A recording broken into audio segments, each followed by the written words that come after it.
on the one hand, this hand, I keep telling you that the narcissist is not capable of perceiving you as external objects. He is incapable of apprehending your separateness and externality. In other words, the narcissist regards you as extensions of himself, figments in his mind or imagination, internal objects, introjects, avatars, representations, but not people out there, independent, separate entities with their own lives, their own dreams, their own wishes, their own hopes, their own preferences and priorities, their own social life, their own personal history. None of this. The narcissist does not perceive and is incapable of accommodating himself to the fact that people around him are not dependent on him, are not derivatives, but the real thing. There are many reasons why this happens, and I deal with all of them in a variety of videos on this channel. I recommend that you search the playlist titled The Mind of the Narcissist. But today I want to discuss something else. So with this hand, I keep telling you, you are not separate, you're not external, you are merely figments of the narcissist's mind and imagination. You're internal, you're extensions, and so on. And with this hand, on the other hand, this other hand, I keep informing you that the narcissist engages in primitive defenses, such as projection or splitting. To remind you, projection is when you attribute to other people parts of yourself, traits of yourself, behaviors of yourself, memories of yourself that you find objectionable, that you reject, that are unacceptable to you because they challenge your self-concept or they cause you discomfort, ego dystony. So this is projection. You say, I'm not stingy, she is stingy. I'm not abusive, she is abusive. I'm not jealous, he is jealous, etc. I'm not envious, he is envious, etc. This is projection. Splitting is another such defense mechanism, is when you divide everyone into all bad, all good. Someone who is all good has no flaws, no problems, no misbehavior. Someone who is all good is perfection reified. Someone who is all bad can never do anything right and is irredeemable, basically. Okay, so these are two examples of primitive defenses, what we call infantile defenses. And the question is, if the narcissist is not capable of perceiving people as external objects, how does the narcissist project onto them? How does the narcissist split them? This is the topic of today's video, and I'm going to teach you various ways to convert yourself from internal objects in the narcissist playground to external objects out there, at the risk, of course, of losing the relationship with the narcissist. My name is Sam Vaknin. I'm the author of Malignant Self-Love, Narcissism Revisited, and I'm a professor of psychology. And yes, I'm an external object. Don't ever say that I'm not. Don't ever tell me that I'm merely an internal introject in your minds, which some of you do from time to time. Okay, let's go back to basics. The internal object, the introject, the avatar, the snapshot, call it as you will, the representation of you in the narcissist's mind. This internal object is perceived by the narcissist as internal, as the name implies. This object is a part of the narcissist's mind. Now, before I proceed, half of all narcissists are women. I'm going to use the Victorian literary convention and the male gender pronouns, but everything I say applies to women. So, women narcissists, I mean. So, the narcissist regards your representation in his mind, your avatar, your snapshot, the image in his mind that is a stand-in, a placeholder for you. He regards it as an integral part of who he is, an integral part of his mind, an inseparable element, ingredient of his own psychology. It's not out there.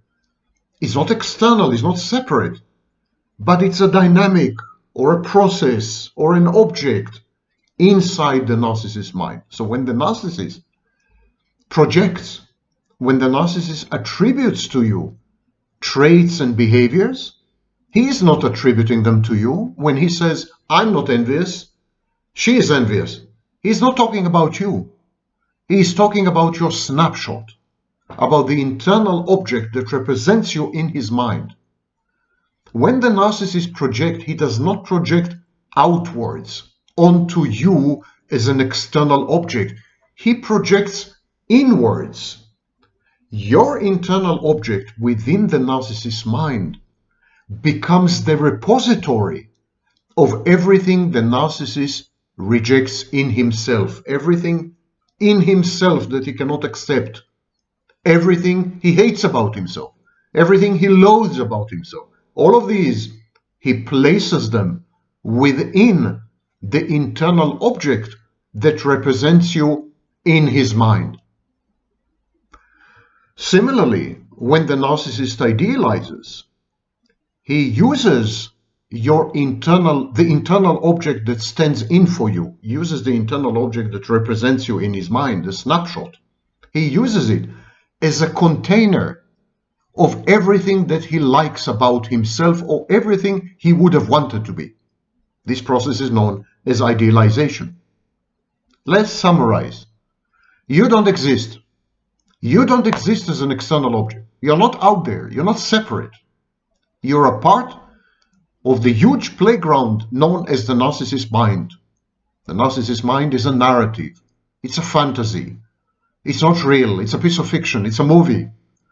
And within this, there is a script. And within the script, you're a character. You're merely a character in the narcissist video game, in the narcissist mind. And so, when the narcissist engages in projection, he attributes not to you, but to the character that represents you. He attributes to that character everything that he hates about himself. That is known as devaluation. When the narcissist idea is in the phase of idealizing you, the idealization, the love bombing phase, he attributes to the internal object everything that he likes about himself, everything that he believes about himself, never mind how counterfactually, how fantastically, all his grandiosity, and everything he would have liked to have become, the ego ideal. He attributes all these to the internal object that is you in his mind. So all the interactions between the narcissist and you are actually interactions between the narcissist and your avatar, between the narcissist and your placeholder, between the narcissist and the icon in his operating system that is you. So it's all an internal process. Even the narcissist's directional defense mechanisms, such as projection, such as splitting, have nothing to do with you.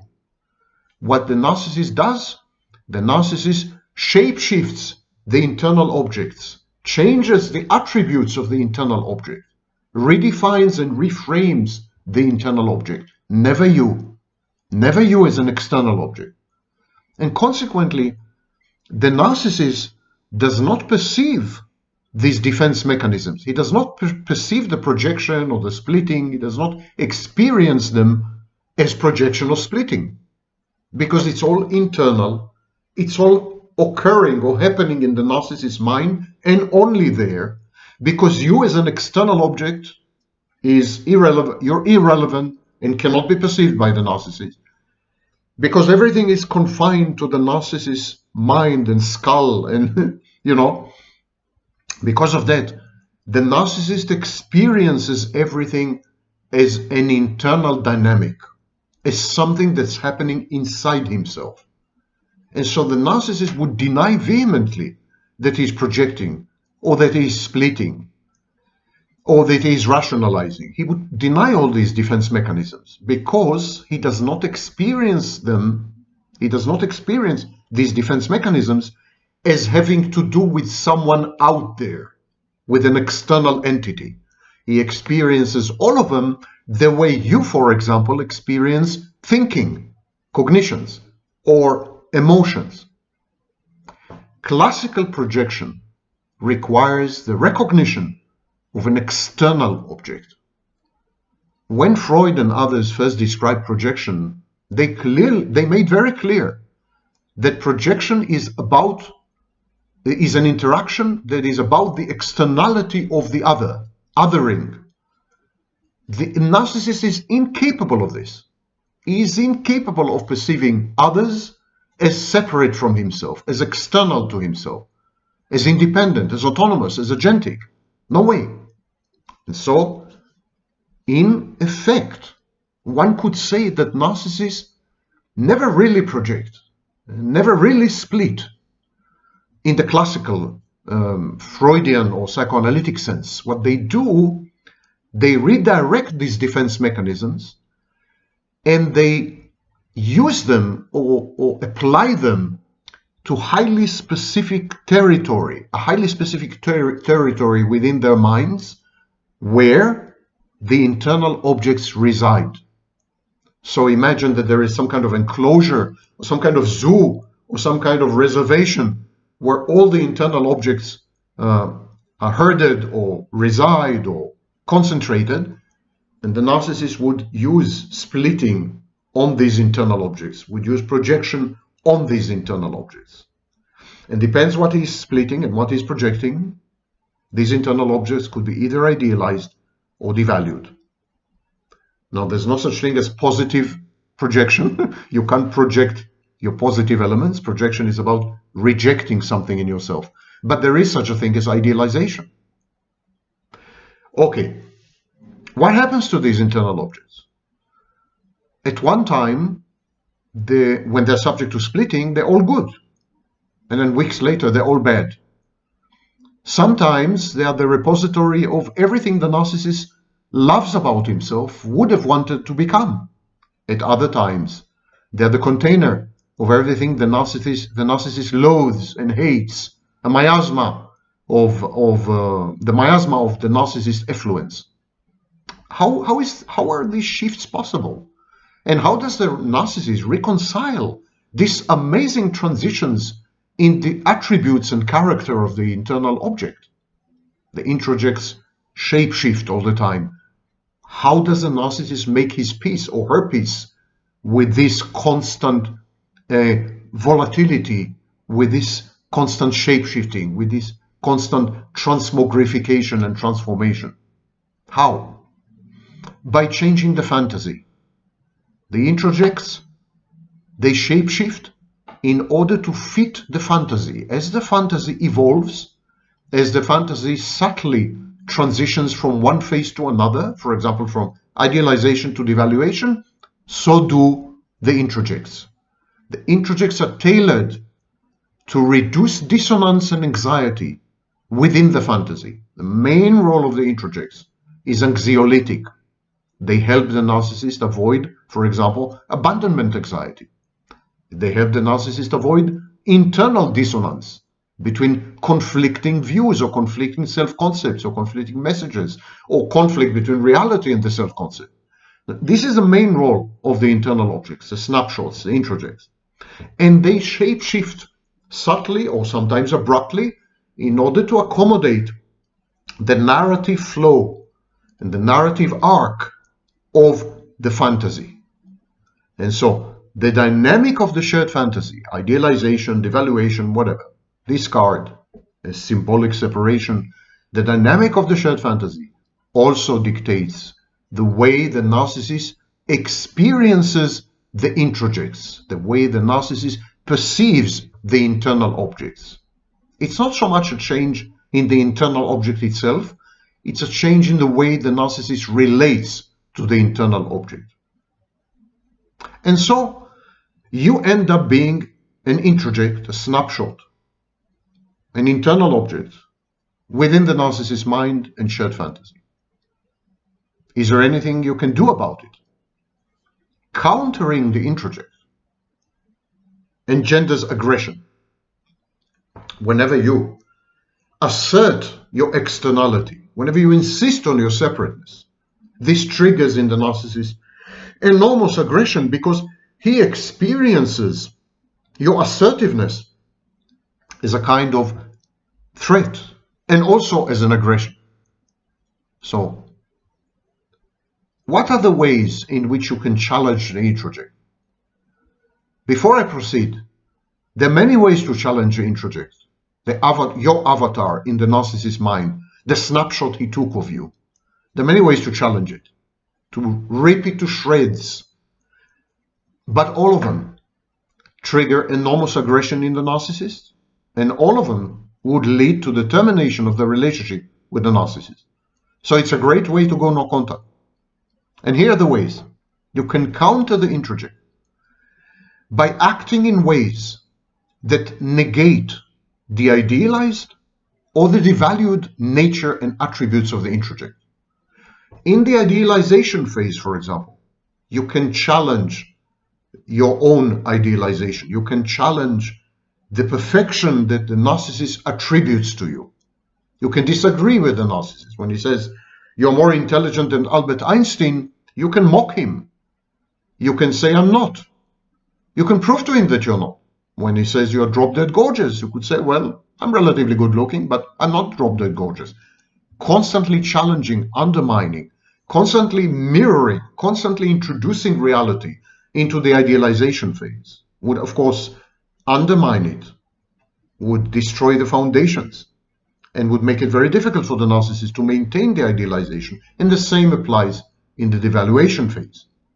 You act in ways and you verbalize, you use speech acts that challenge, undermine, and negate the idealized introject or the devalued introject.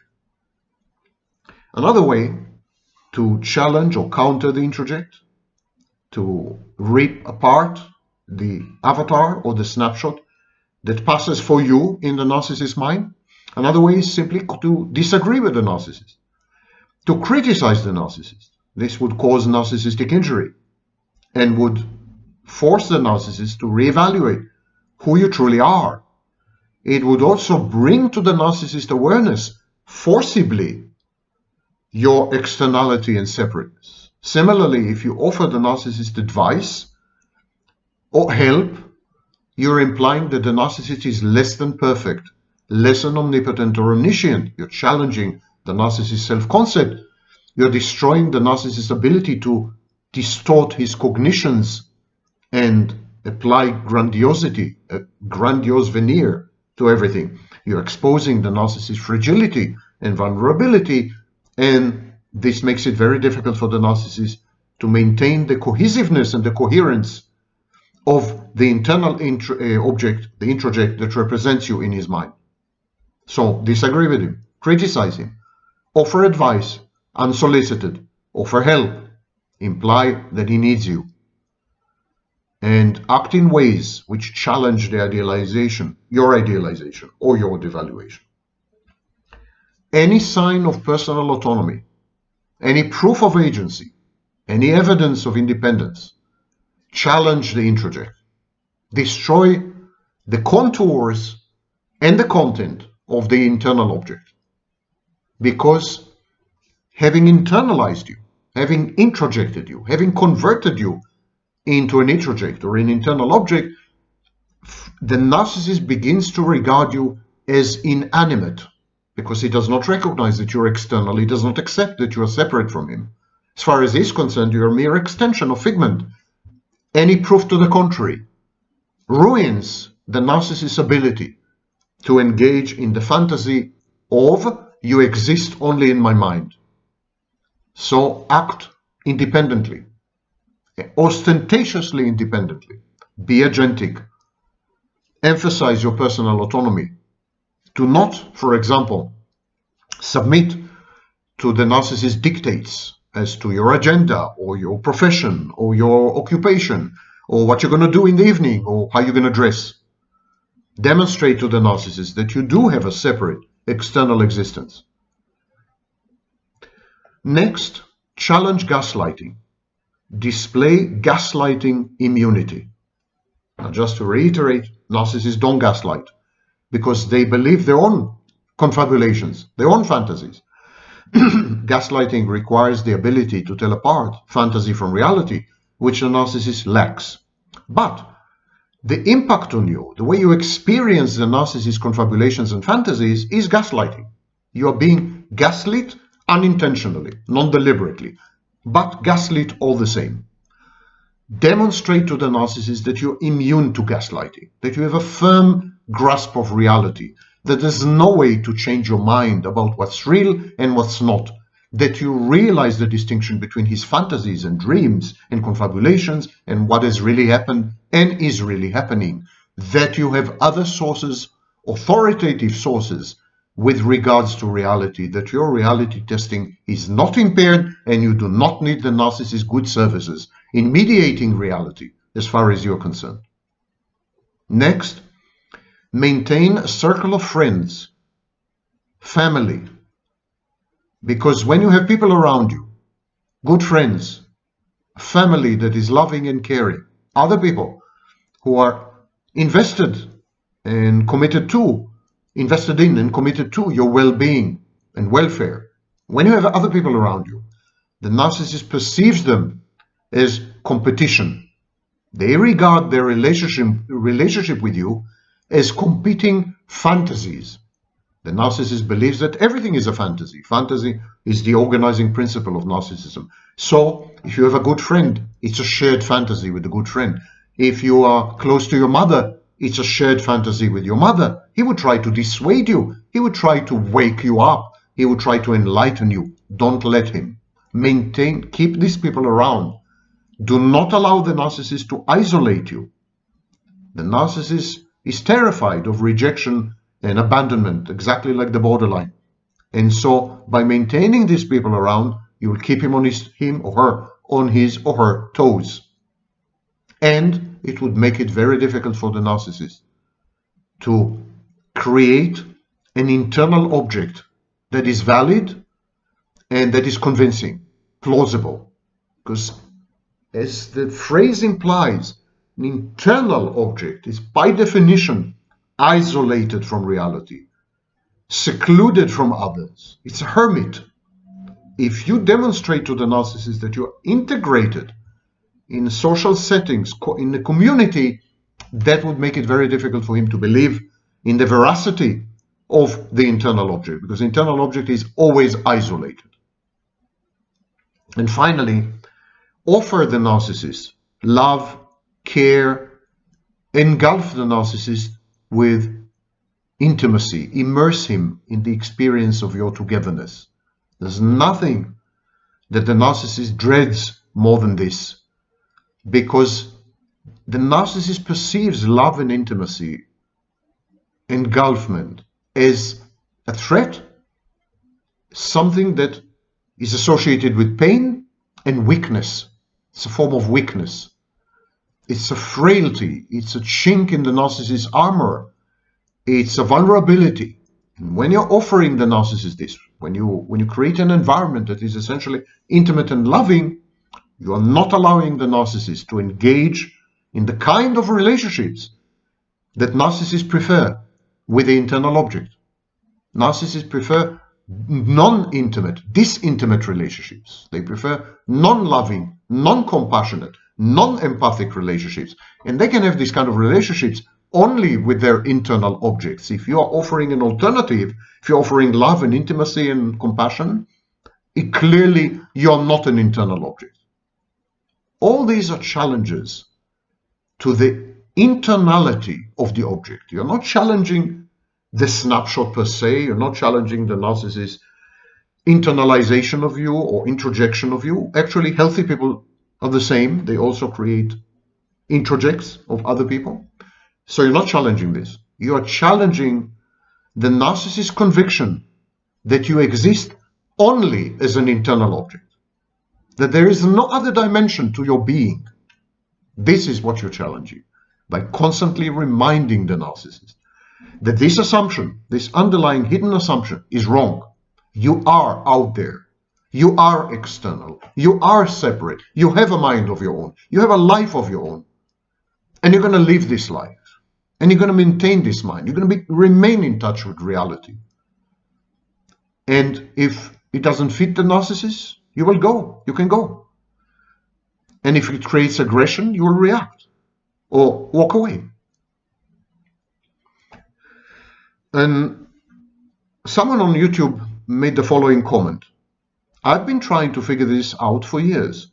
For example, when the narcissist gives for their own supply or manipulation, it is all internal. They're giving to themselves. However, when the object, the external object, takes the gift as their own or enjoys it too much, or when the gift is recognized as shared or beyond the intent of their internal fantasy, that is a narcissistic injury, and devaluation is triggered. Because, says the user, you have suddenly been identified as external. Therefore, you should never expect to share the enjoyment or gift with them again. As a minor correction here, challenges to the internal object, when you challenge the internal object, this is going to lead to aggression, but not to devaluation. Devaluation is a totally separate dynamic that is an integral and inexorable part of the shared fantasy and has nothing to do with you, your behaviors, your words, any interaction with the narcissist. The devaluation has nothing to do with you. There's nothing you can do to bring it on, and there's nothing you can do to prevent it. However, it is true that if you challenge the internal object that represents you in the narcissist's mind, it's going to become very aggressive. And that's a price you should be willing to pay, because the alternative is to vanish, to lose your core identity, to dissipate, to evaporate, and to be no more.